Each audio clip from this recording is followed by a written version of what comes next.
وقتی صحبت از مراقبت از پا در بیمار دیابتیک میشه، انتخاب کفش مناسب نقش خیلی مهمی داره. من دکتر قادری هستم، متخصص زخم.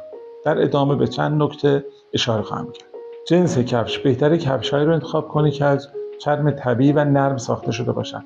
کفش‌های پلاستیکی میتونن باعث نگه داشتن رطوبت در پا شده، سبب خیس‌خوردگی در پا و بروز زخم بشه. آستر داخلی: کفشی که آستر داخلیش دوخت نداشته باشه و نرم باشه، اصطکاک رو کم میکنه و نمیذاره که پا زخم بشه.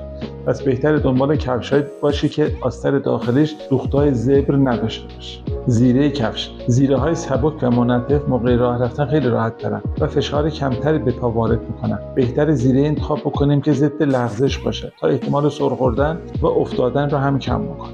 عرض کفش بایستی به اندازه کافی جا داشته باشه که انگشتان بتونن داخلش به راحتی حرکت بکنن. کفش تنگ میتونه بروز میخچه رو سبب بشه. از طرف دیگه کفش تنگ باعث میشه که ناخن انگشتان در داخل گوشش فرو برن و ایجاد زخم و عفونت.